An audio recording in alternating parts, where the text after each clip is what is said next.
परमात्म युग, संगम युग की बधाइयाँ।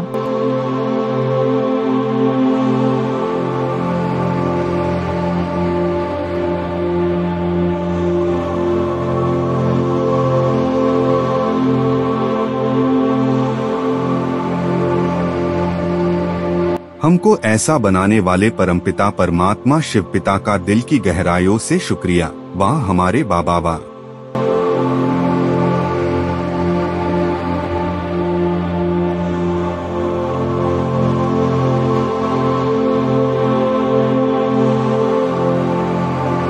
ओम शांति। आज है 2 सितंबर 2024 की साकार मुरली। ओम शांति। मीठे बच्चे, जैसा तुम्हें निश्चय है कि ईश्वर सर्वव्यापी नहीं, वो हमारा बाप है, ऐसे दूसरों को समझाकर निश्चय कराओ, फिर उनसे ओपिनियन लो। प्रश्न: बाप अपने बच्चों से कौन सी बात पूछते हैं जो दूसरा कोई पूछ नहीं सकता? बाबा जब बच्चों से मिलते पूछते, बच्चे तुम मिले हो? तो बच्चे समझे हुए तो कहते हैं हाँ, हम 5000 वर्ष पहले आपसे मिले थे। जो नहीं समझते मूझ जाते हैं। तो ऐसा प्रश्न पूछने का अकल किसी और को नहीं आएगा। बाबा तुमको ही सारे कल्प का राज समझाते हैं। ओम शांति। अब शिव बाबा के पास जो हमको स्वर्ग वर्षा देते हैं, ये तो सबकी बुद्धि में है बातें कि अभी 84 का चक्र लगाकर नरक में आकर पड़े हैं। तो जब हम बाबा के पास आते हैं तो उनसे वेद का वर्षा मिलना है, जबकि बाप ने समझाया जो 5 विकार हैं जिससे महान दुखी हुए हो। अब ईश्वर सर्वव्यापी नहीं है, ये ओपिनियन ज़रूर लिखवाना, क्योंकि बच्चों को तो पक्का निश्चय कि बाप सर्वव्यापी नहीं है, परंतु औरों को ऐसा ख्याल नहीं आता। सिर्फ कन्नरस रामायण आदि सुनते हैं, बुद्धि में अर्थ नहीं समझते कि ये ओपिनियन तुम चेंज कराते हो। इसके लिए बहुत अच्छा समझानी देनी है, इससे लोगों के दिल पर अच्छा असर पड़ता है। दुनिया भर में जो मनुष्य कहते हैं ईश्वर सर्वव्यापी है, भगवान कोई उसको नहीं कहते। भगवान वही बाप है जिनसे सुख और शांति का वर्षा मिलता है, तभी तो उनको पुकारते हैं। अब तुम ये लिखाओ कि ब्रह्मा कुमारियाँ सत्य कहती हैं कि बाप ही आकर ईश्वर सर्वव्यापी नहीं, क्योंकि बाप तो वही है गीता का भगवान। अभी बच्चे जो सर्विस करते हैं, 1-2 की मदद करते हैं, बाहर वालों को तो पता ही नहीं। तो यथार्थ गीता का ज्ञान भगवान ही सुनाते हैं। ईश्वरीय मत बलकर भले ही असुरी मत हो गई है, जहाँ तहाँ देखो लोगों ने अपना मिक्सिंग कर ली है।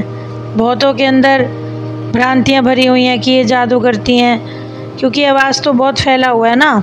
तो उसके लिए क्या है कि सत्संग में पहले आते थे, बहुतों ने विरोध भी किया, लेकिन बाप के आगे कोई चल ना सके, आप ही सारा झुंड मिलकर भाग आया। तो बाबा कहते हैं बात यहाँ पर है पावन बनने की। यदि अभी स्त्री पुरुष को भाई बहन बनाते हैं, कितने आते हैं जिनकी बातें बुद्धि में नहीं बैठती।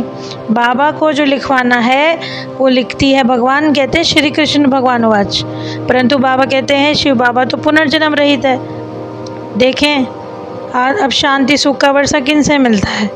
ये तो सिर्फ राय देते हैं कि संस्था अच्छी है, आगे चल के तुमको ऐसे और भी बच्चे मिलेंगे, क्योंकि सुप्रीम आत्माओं का बाप है ना। तो हम सब क्या आत्मा क्या हो गई? भाई भाई। अब 5000 वर्ष पहले भी मिले थे तो इनके विश्व में शांति थी। अभी बाप जो है गुप्त तरीके से काम कर रहे हैं, शांति से चलते फिरते बस सृष्टि को चक्र को फिराना है बुद्धि में, और बाप को याद करना है जो कि तुम्हारे लिए नई दुनिया तैयार कर रहे हैं। ऐसे बाप को बाबा पूछते हैं भूल जाते हो? जब ये अंतिम जन्म सिर्फ पवित्र बनो। अब तुम्हें पता है मृत्यु लोग सामने है, विनाश सामने है, दूसरा और कोई अद्वैत धर्म नहीं। कोई समझे हुए हैं, ब्राह्मणी ने समझाया नहीं, आगे चल के बहुत सुनेंगे, क्योंकि अब नई दुनिया में चलना है तो पुरानी दुनिया को भूलना है। जैसे नया मकान बनता है तो पुरानी को भूलते जाते हैं। यहाँ तो है पुरानी दुनिया है, सतयुग की दुनिया में अपार सुख है। राजयोग भगवान ही सिखलाते हैं। अब एक जन्म पवित्र बने, द्रौपदी ने भी पुकारा था, तो ये खेल दिखाते हैं। अपार दुख इसी समय है, अनेक धर्मों का विनाश और एक सत्य धर्म की स्थापना करने उनको आना पड़ता है। ईश्वर सर्वव्यापी नहीं है, पर पतित पावन एक बाप ही है। बाकी ये तो अपने आप को आत्मा समझो, क्योंकि शरीर तो एक दिन आत्मा छोड़ ही देगी। भक्ति मार्ग की बातें हैं। बच्चे कहते हैं आत्मा समझकर कैसे याद करें, तो बाबा कहते हैं अरे अपने को छोटी बिंदी समझो, आत्मा इतनी ही छोटी बिंदी है। विश्व के मालिक बनते हो तो क्यों नहीं याद करें, एक दो को याद भी दिलाओ। मीठे मीठे बाप दादा प्रति हम बच्चों का याद प्यार और गुड मॉर्निंग।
धारणा के लिए मुख्य सार है, जैसे कि बाप नॉलेज गुप्त है, ऐसे ही हमें गुप्त रीति पुरुषार्थ करना है।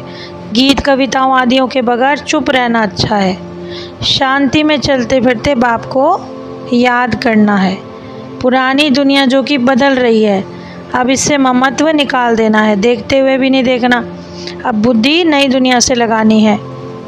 आज का वरदान है, ब्राह्मण जन्म की विशेषता को नेचुरल नेचर बनाने वाले सहज पुरुषार्थी भव।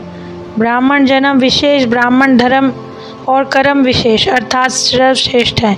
क्योंकि ब्राह्मण कर्म में फॉलो बाप को करते हैं, तो ब्राह्मणों की नेचर ही विशेष है, साधारण या मायावी नेचर ब्राह्मणों की नहीं।